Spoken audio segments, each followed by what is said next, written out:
Last time हमने किया था प्रशांत महासागर की धाराएं, अब हम हिंद महासागर की प्रमुख धाराएं पढ़ेंगे। तो पहले ठंडी धारा पढ़ते हैं। यहाँ पे लिखा है पश्चिमी ऑस्ट्रेलियन धारा, ठीक है। पश्चिमी ऑस्ट्रेलियन धारा से हम कर लेंगे हिंद महासागर, मतलब इंडियन ओशन में ही ऑस्ट्रेलिया है, ठीक है। तो इससे हम याद कर लेंगे कि ऑस्ट्रेलियन धारा भी यहाँ पे होगी। फिर पछुआ पवन प्रवाह, तो ये जो पछुआ है ये इवन मेरे नाना जी और दादाजी ये शब्द यूज़ करते हैं कि पछुआ हवा चल रही है, जब भी डायरेक्शन उनको बतानी होती है तो वो इस तरह यूज़ करते हैं शब्द। तो मुझे इसलिए पता है कि हिंद, मैं रिलेट कर लूँगी क्या हिंद महासागर से रिलेटेड हो गई है। और दूसरा यहाँ पे लिखा हुआ है गर्म धारा, गर्म में है मोजाम्बिक धारा और अगुलहास। मोजाम्बिक से हम कर लेंगे मोम, जो मोम होता है ना वो गर्म होकर पिघल जाता है। फिर यहाँ पे है अगुलहास, अगुलहास से हम कर लेंगे गुलाब। गुलाब भी गर्मियों में ही उगता है, वैसे नहीं खिलता गुलाब, गर्मियों में ही खिलता है। अब ये है उत्तरी प्रशांत महासागर की प्रमुख ग्रत, मतलब ओशन तरफ यहाँ पे बात हो रही है। पहले यहाँ पे गिवन है मैरियाना, मैरियाना से हम कर लेंगे कि एक लड़का है प्रशांत, वो प्रशांत महासागर से हम प्रशांत एक लड़के को ही रिलेट करेंगे, ठीक है। उस लड़के की वाइफ का नाम है मैरियाना।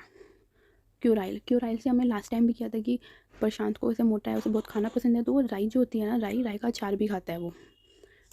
क्यूराइल भी हो गया। फिर यहाँ पे लिखा हुआ है एल्यूशियन, एल्यूशियन से हमने भी किया ना पीछे की, एल्यूशियन मतलब वो आलू जैसा है, उसे आलू जैसा है, उसको मोटा है, उसे आलू भी बहुत पसंद है खाना, वो आलू जैसा मोटा है। फिर दक्षिण प्रशांत महासागर के प्रमुख ग्रत हैं। फिर टोंगा, करमेडक, आटाकामा, कमडिक। यार ये ना मुझसे अगर इनका बना नहीं ट्रैक, ये हमें याद करना पड़ेगा। वैसे याद कर लेना, जो कै हो गया और डे से जहाँ पे ऐसे अजीब से शब्द डोगा, ये प्रशांत महासागर के हैं, दक्षिण प्रशांत महासागर के, इनकी कोई ट्रिक नहीं बनी। फिर यहाँ पे गिवन है अटलांटिक महासागर के प्रमुख ग्रत, ठीक है। तो एक तो यहाँ पे क्या है सैंडविच ग्रत और दूसरा है रोमांचे ग्रत। तो हम पहले सैंडविच करते हैं। हमने लास्ट टाइम हमने किया था एटलस साइकिल से रिलेट किया हुआ है एटलांटिक को, ठीक है। एटलांटिक को हमने रिलेट किया हुआ है एटलस से। जब हम एटलस साइकिल को कहीं चलाते हैं ज़मीन पे तो उसके नीचे जो कुछ भी आता है वो सैंडविच हो जाता है। बेस हो गया ज़मीन, फिर बीच में उसके जो भी चीज़ आएगी और साइकिल के बीच में वो सैंडविच हो जाता है, ज़मीन और साइकिल के बीच में जो सैंडविच हो जाती है। तो याद कर लेंगे सैंडविच ग्रत अटलांटिक में है, अटलांटिक ओशन में है। और रोमांचे ग्रत हो गया, वो भी अटलांटिक में है। जब भी हम कोई साइकिल चलाते हैं, अपने इंस्टा पे या फेसबुक पे वीडियोस देखे होंगे जहाँ पे ना लोग बीच पे साइकिल चलाते हैं, है ना, वो या फिर लकड़ी का एक ब्रिज होता है, उस पर साइकिल चलाते हैं ओशन के पास में, तो कितना रोमांचक लगता है, कितना सुंदर लगता है ना वो। तो मैंने उससे रिलेट किया वैसे। फिर यहाँ पे लिख रहा है हिंद महासागर के प्रमुख ग्रंथ, सूंडा ग्रंथ, जावा ग्रंथ, फिर डायामेंटिना ग्रंथ। तो सूडा से हम कर लेंगे, सूंडा से सूंड कर लेंगे हम, और वो हिंद सूंड मतलब हिंदी शब्द हो गया, तो हिंद महासागर के ग्रंथ हो गया। जावा से हम कर लेंगे जावा, लग जावा, मतलब जावा ना हिंदी मतलब इंडिया में यूज़ आता है ये वक्त, मरे जावा ये गाना आता है ना, तो मैंने उससे रिलेट किया भाई कि जावा जो है ये इंडियन शब्द हो गया, तो ये इंडियन ओशन से रिलेटेड भी हम याद कर लेंगे। फिर यहाँ पे लास्ट में क्या हुआ है डायामेंटिना, टीना से हम कर लेंगे, कोई लड़की है टीना नाम की, वो भी इंडियन वर्ड हो गया, ठीक है। चलिए, तो यहाँ पे कुछ क्वेश्चंस गिवन हैं, उनके आंसर्स यहाँ पे कुछ। पहले हम पढ़ते हैं ये वाला, विश्व का सबसे गहरा ग्रंथ क्या है, मैरियाना, ठीक है। यार याद करना पड़ेगा। हिंद महासागर स्थित सबसे गहरा ग्रंथ है जावा ग्रंथ, इंडियन ओशन में सबसे गहरा ग्रंथ है जावा। और कहते हैं ना लोग मर जावा गाना भी है, तो जब मतलब सबसे गहरा शब्द है ये, अगर यार याद करना पड़ेगा, ऐसी कोई ट्रिक नहीं है इसका, सीरियसली कोई ट्रिक नहीं बनी मेरे से। फिर महासागर की औसत लवणता होती है, मतलब सैलिनिटी कितनी होती है, वो है 35%, 35, याद करना पड़ेगा, ऐसे कोई ट्रिक नहीं बनी। यहाँ पे फिर एक लास्ट में ये क्वेश्चन गिवन है, थर्ड क्वेश्चन, जल लवणता मतलब सैलिनिटी प्रवक्ता को दर्शाता है क्या चीज़, वो है हेलोक्लाइन, हेलोक्लाइन चीज़ दर्शाती है, शायद कोई डिवाइस होगा, ना जाने क्या चीज़ है, तो ये सैलिनिटी को शो करता है, ठीक है। तो हेलोक्लाइन से मतलब अगर कोई सोल्टी चीज़ पी लेता है, बहुत ज़्यादा सोल्टी है वो चीज़, या कुछ खा लेते हो आप लोग कुछ सोल्टी, ज़्यादा नमक डल रहा हो उसमें, हद से भी ज़्यादा, तो वो आपको ऐसा लगता है हेलो, बिल्कुल इससे कहते हैं ना बिल्कुल जहर जैसा लगता है आपको, हेल लगता है, तो हेलोसिन से हेल हो जाएगा, ठीक है। और सर्वाधिक सॉलिनिटी पाई जाती है कहाँ पे है? असल झील में।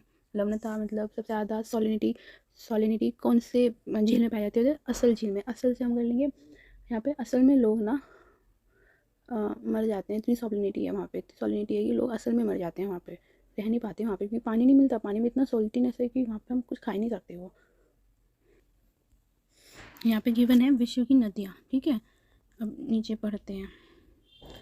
पहली नदी यहाँ पे गिवन है यांगटीसी नदी। यांगटीसी नदी ये चीन की है। यांगटीसी नाम ही लग रहा है चाइनीज़ का नाम है। और दूसरा क्या है, ये एशिया की लॉन्गेस्ट रिवर है। तो हम कैसे करेंगे कि टीसी कहाँ पे मिलता है? टीसी होता है ट्रेन के अंदर, ठीक है। टीसी ट्रेन के अंदर होता है ना। और अब ना चाइना ना बहुत लंबी, आपने न्यूज़ पढ़ी होगी, तो चाइना एक काफ़ी लंबी ट्रेन बना रहा है जो पूरी एशिया को कवर करेगी, पूरी एशिया को कवर करेगी वो। तो लॉन्गेस्ट रिवर मतलब वो काफ़ी लंबी ट्रेन बना रहा है चाइना। और ऐसी ट्रेन भी है ऐसी जो एक कॉन्टिनेंट को दूसरे कॉन्टिनेंट से कनेक्ट करती हैं। जैसे रशिया में एक ऐसी ट्रेन है, ट्रेन सिस्टम है जो पूरे कॉन्टिनेंट को कनेक्ट करता है। ऐसे ऑस्ट्रेलिया में भी है। तो ट्रेन का जो कनेक्शन होता है वो बहुत लंबा होता है, लॉन्गेस्ट होता है वो, काफ़ी सारे एक या दो कॉन्टिनेंट्स को कनेक्ट कर देता है, इतना लंबा कनेक्शन होता है ट्रेन का। तो बस यांग टीसी से मैंने टीसी से कर लिया ट्रेन। और ट्रेन जो होती है वो बहुत लंबी होती है, काफ़ी लंबी होती है और काफ़ी लॉन्ग डिस्टेंस कवर करती है। और यांग टीसी नाम ही लग रहा है चाइनीज़ नाम है। अब यहाँ पे कुछ अलग नीचे चीज़ें की हुई हैं, जैसे ये सालविन नदी के बारे में बताया हुआ है। ये तिब्बत की नदी है और बे ऑफ जार में है ना, वहाँ पे जाके ये उसमें जाके गिरती है ये।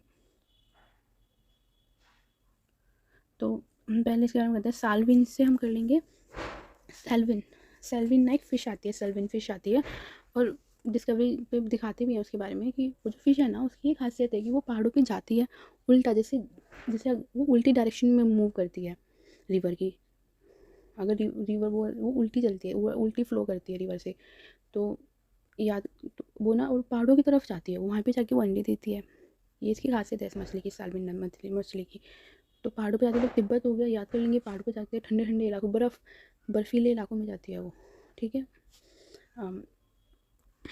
जिससे मैंने याद किया है सैल्विन से हो जाएगा, ये पहाड़ों में जाती है। मतलब इतना आपको इतना याद रखना है कि सैल्विन एक फ़िश है जो पहाड़ों में जाके, सीधा उसका एक ही मुद्दा है, पहाड़ों में जाके रहती है। पहाड़ों में जो नदियाँ होती है ना, वहाँ पे रहती है वो मछली। तो पहाड़ों से हम कर लेंगे तिब्बत। दूसरा यहाँ पे क्या है, बे ऑफ जार। फिर क्या करते हैं लोग, बस एक ट्रिक याद करने की, कि जब ये फ़िश को पकड़ लेते हैं ना, तो उसको जार में भर के उसको फिर कुक करते हैं, जार में डाल के कुक करते हैं, तो जार से हो जाएगा बे ऑफ जार। फिर आमूर नदी के बारे में बताया हुआ है। ये क्या है, गल्फ ऑफ टाटरी की घाटी में और प्रशांत महासागर की होगी। अमूर से हम कर लेंगे, हमने पीछे भी किया था। अमूर से अमरूद हो गया, और प्रशांत को ना अमरूद काफ़ी पसंद है। और अमरूद को हम कैसे खाते हैं, कुछ उस पर नमक मिर्च कुछ खट्टा लगा के। जो टाटरी होती है ना, वो भी एक खट्टी ही चीज़ होती है, ठीक है। टाटरी भी खट्टी को जैसे खटाई जैसा कुछ होता है, तो प्रशांत को ना खटाई डाल के, मतलब टाटरी डाल के अमरूद के ऊपर खाना पसंद है। फिर यहाँ पे है डेन्यूब नदी के बारे में बताया। डेन्यूब से हम कर लेंगे डेन। तो छोटी गुफाएं होती हैं ना, उन्हें डेन कहते हैं। तो डेन में मतलब गुफाओं में जर्म्स होते हैं, क्योंकि अंधेरा होता है वहाँ पे, जानवर रहते हैं, गंदगी रहती है, तो उनमें जर्म्स होते हैं काफ़ी सारे। तो जर्म्स से हम कर लेंगे जर्मनी। फिर दूसरा यहाँ पे गिवन है कि यूरोप की दूसरी सबसे लंबी नदी, और मुहाना कहाँ पे है, काला सागर। तो जो डेन मतलब हमने गुफा किया हुआ है, और जो गुफा होती है वो काली होती है ना अंदर से, उसमें क्या रोशनी होती है, बिल्कुल काली होती है। तो काली से जाके काला होता है वहाँ पे, तो काला सागर। यूरोप की दूसरी सबसे लंबी नदी। तो डेन में कोई अगर गुफा में जाता है कोई, तो ऐसे नहीं कोई चला जाता, उनकी पूरी टीम जाते हैं रिसर्च करने। जैसे आपने देखा होगा मूवीज़ में भी, डेन में गुफाओं में जाते हैं खुदाई करने के लिए। तो जितने भी क्रू मेंबर्स होते हैं वे लोग अपने आप को ना एक रोप से बांध लेते हैं। रोप माने एक रस्सी से अपने आप को बांध लेते हैं, जिससे कोई खोए ना, गिरे ना, ठीक है। तो रोप से हम यूरोप कर लेंगे बस। एटलीस्ट देखो, दूसरी सबसे लंबी नदी ये तो नहीं हो पाएगा याद, इसी को ट्रिक नहीं बनी, पर आपको इतना रहेगा कि यूरोप से रिलेटेड है ये, ठीक है। डेन में जाते हैं लोग, अपना पूरा क्रू एक दूसरे पे रोप बांध के, रोप मतलब रस्सी बांध के एक दूसरे को, जिससे कोई खोए ना, गिरे ना। और वहाँ पे काला काला अंधेरा होता है, तो काला सागर हो गया, मुहाना। फिर यहाँ पे ये मैंने राइन नदी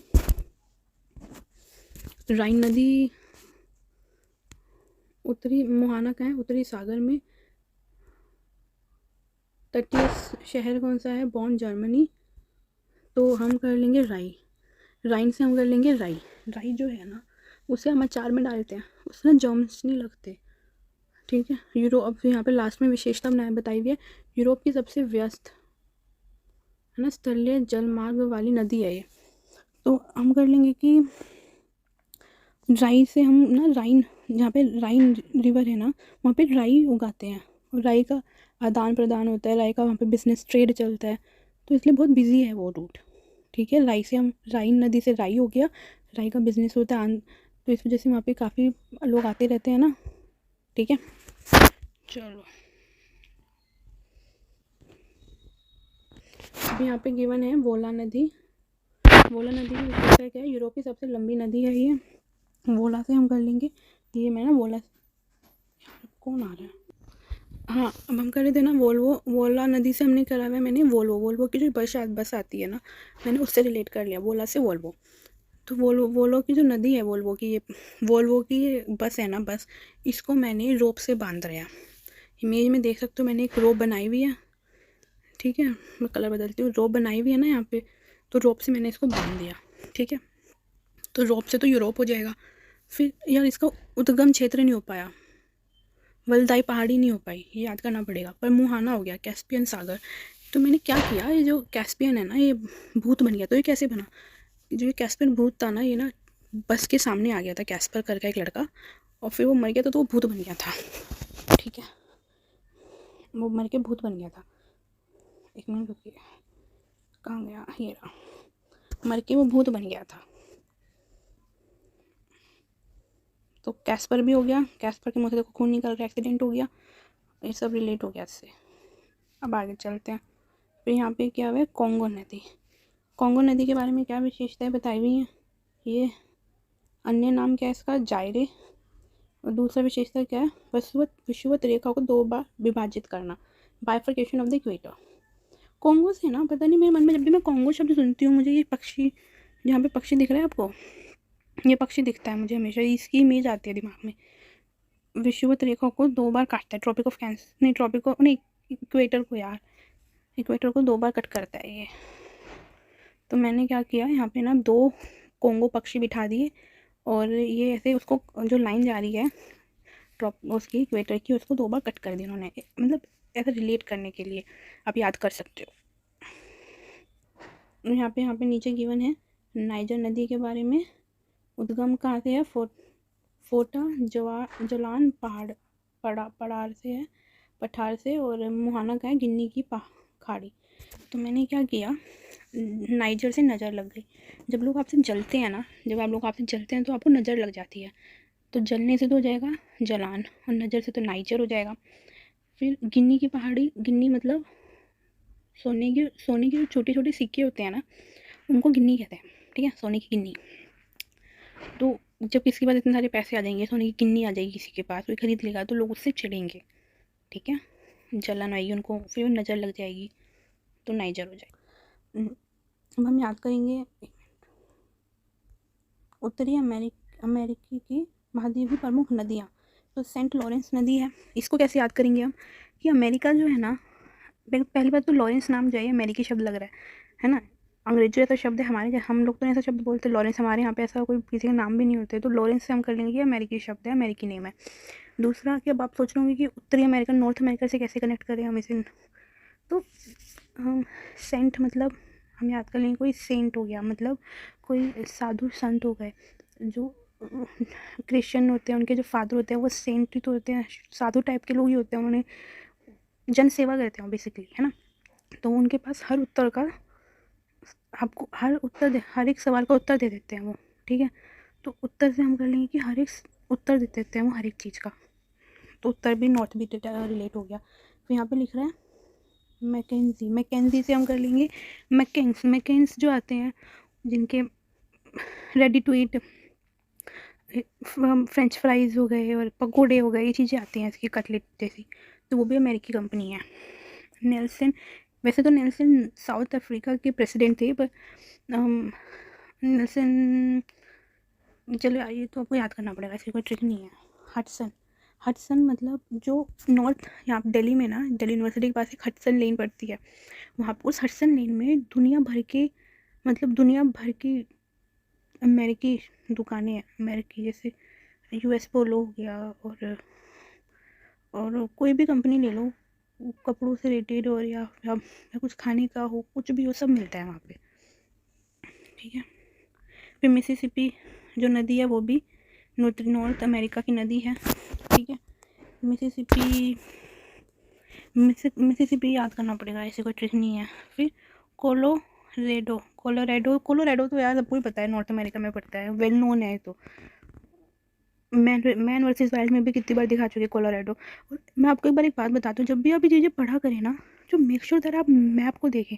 शायद ये बात आपको काफ़ी लोगों ने कही होगी कि मैप पे ध्यान दो, एक बार मैप खोल लिया करो जब आप ज्योग्राफी पढ़ो, पर ये सीरियसली वर्क करता है। कुछ चीज़ें ऐसी होती हैं कि आपके दिमाग में इमेज से ना दिमाग में बैठ जाती है कि अच्छा ये जगह वहाँ पर है।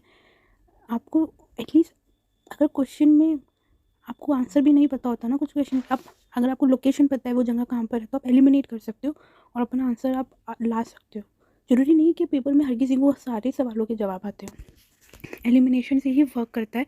और एलिमिनेशन आता है जब आप ज्योग्राफी में, तो बेसिकली आपको मैं यही कहूँगी कि जब भी आप पढ़ो ज्योग्राफी, अपने साथ मैप रखो, या मैप नहीं रखते तो यार उसी समय गूगल कर लो कि कोलोराडो कहाँ पर है। जैसे मैंने आपको भी नदियाँ बताई, पीछे भी कितनी सारी जगहें हमने पढ़ी हैं, उन सबको एक बार आप गूगल कर लिया करो, उन जगहों के बारे उनको एक बार देख लिया करो, या फिर उनकी फ़ोटो स्क्रीनशॉट लेके अपने पीडीएफ में, या जहाँ पे भी आप पढ़ते हो, बुक से पढ़ते हो या टैब में पढ़ते हो, जिस तरह भी आप पढ़ते हो, वहाँ पे वो फ़ोटो पेस्ट कर दो, कि जब भी आप वो चीज़ देखोगे आपको याद आएगा कि हाँ ये भी है। इमेज आपके बिल्कुल माइंड में सेट हो जाएगी। मुझे इसलिए पता है कोलोराडो नॉर्थ अमेरिका में है, क्योंकि मेरे को वो पता है, मैंने मैप में देखा हुआ है ये। अब यहाँ पे ना ये नदियाँ हैं और उनके देश के बारे में बताया हुआ है, देश के मध्य। तो एक यहाँ पे लिखा हुआ है ईरान व इराक के बीच में क्या है, शत अल अरब मतलब अरब कंट्रीज ही तो हैं, याद करना पड़ेगा। अरे मुस्लिम कंट्री, अरब कंट्री है, ईरान और इराक याद करिएगा। फिर उत्तरी कोरिया व चीन, यालू, नॉर्थ कोरिया और चीन के बीच में। मैंने ना इसमें इमेज बना, यालू से येलो बनाया हुआ है, और नॉर्थ कोरिया और चीन के बीच में मैंने एक इमेज, वो येलो लाइन ड्रॉ कर दी, ठीक है। मैंने इस तरह याद किया हुआ है, मैं आपको अभी इमेज भी दिखाती हूँ, वेट। जैसे ये है नॉर्थ कोरिया और चाइना हो गया ना, तो मैंने इन दोनों के बीच में एक येलो लाइन ड्रॉ कर दी, उस येलो लाइन से मतलब यालू हो जाएगा। चलिए अब ऊपर चलते हैं फिर से। महाकाली नदी कहाँ पर है, भारत व नेपाल। अब देखो, अगर हम इंडियंस के नेबर देखें, अब महाकाली है, ऑब्वियस सी बात है कि इंडिया तो होगा ही होगा। अब दूसरी कंट्री देखनी पड़ेगी हमें, नेपाल यूपी से लगता हुआ इलाका है, ठीक है।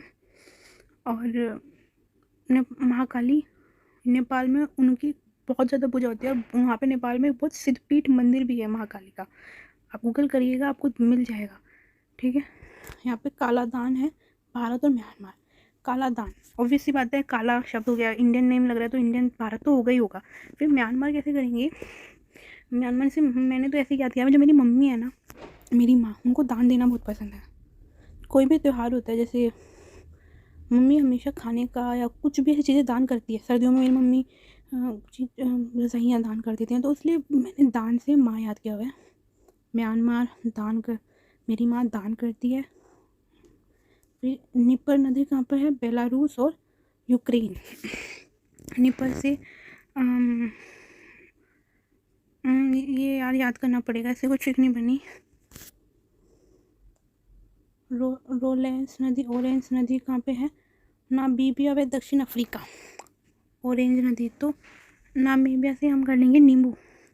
जो नींबू होता है वो भी ऑरेंज की जैसा, एक ही मतलब है, तो एक ही कैटेगरी के, ऑरेंज और नींबू दोनों सिट्रिक फ्रूट है। तो ऑरेंज और नींबू सेम हम कर लेंगे। फिर दक्षिण अफ्रीका में ऑरेंज के काफ़ी लोग काफ़ी उगते हैं वहाँ पे, ठीक है।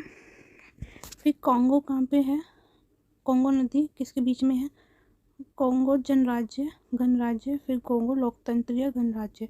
इन दोनों ही तो यार कॉन्गो शब्द हो गया, याद ही हो जाएगा। फिर ड्यूरो पुर्तगाल व स्पेन। ड्यूरो से मैंने क्या हुआ है कि जो डियो होता है, जो लोग पोर्ट पे काम करते हैं, पोर्ट पोर्ट माने जहाँ जो ओशन के पास में एरिया होता है ना, वो पोर्ट। जो वहाँ पे पोर्ट के पास में काम करते हैं वे लोग, वो बहुत ही मेहनत वाला काम होता है, उनको पसीना आता है, तो इसलिए उनको बार बार डीओ लगाना पड़ता है। जो लोग पोर्ट पे काम करते हैं वो डीओ लगाते हैं। अगर वे डीओ ना लगाए ना, उनको अपनी ही बदबू से उनका पेन होना शुरू हो जाता है, उनके सिर दर्द होना शुरू हो जाता है।